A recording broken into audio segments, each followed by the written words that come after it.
রাধে রাধে। আধ্যাত্ম সাধনার ক্ষেত্রে গুরুতত্ত্বকে আস্বাদন করা একান্তভাবে কর্তব্য। গুরুর কেন প্রয়োজন হয়? আধ্যাত্মিক জ্ঞানীগণ বললেন, গুরু হচ্ছে এই জীবনের কাণ্ডারি। তিনি প্রকৃতপক্ষে পথের দিশারি। তাই প্রতিটা ক্ষেত্রেই গুরুর সংস্পর্শ থেকে গুরুর আধ্যাত্ম দর্শন প্রয়োজন। গুরু এক বীজ দান করে, সেই বীজ থেকে ফসল উৎপন্ন হয়।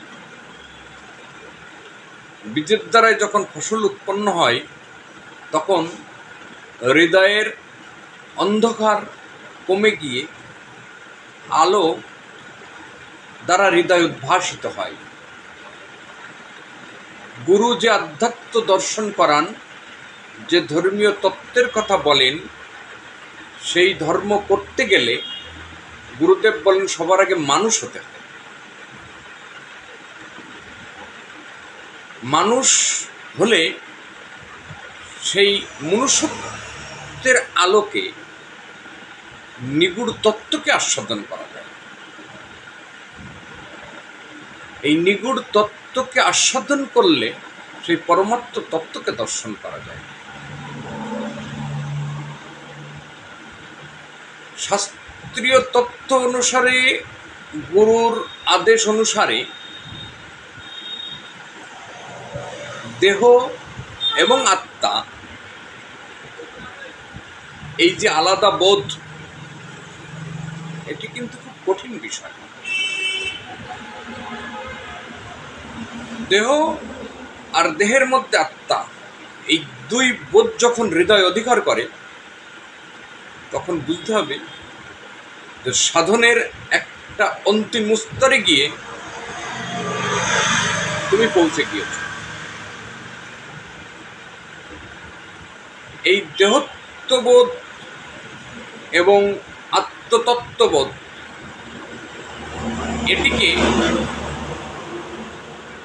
সম্পূর্ণরূপে আস্বাদন করতে গেলে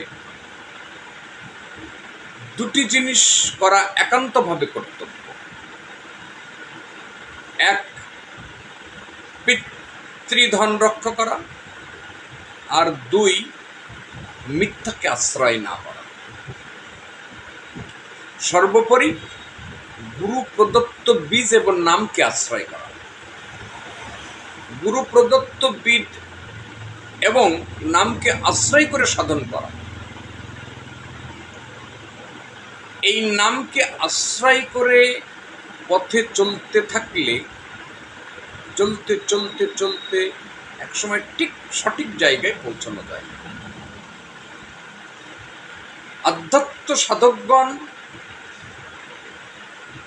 এই স্তরে পৌঁছানোর পর অষ্টাঙ্গ যোগের কথা বলেছেন। শাস্ত্রের মধ্যে তার বর্ণনা হলো যম, নিয়ম, আসন, প্রাণায়াম, প্রত্যাহার, ধ্যান, ধারণা এবং সমাধি। সাধনার প্রাথমিক স্তরে সাংসারিক বা সাধনার প্রথম স্তরে যেটি কর্তব্য, সেটা হলো যম, নিয়ম, আসন, প্রাণায়াম এবং প্রত্যাহার।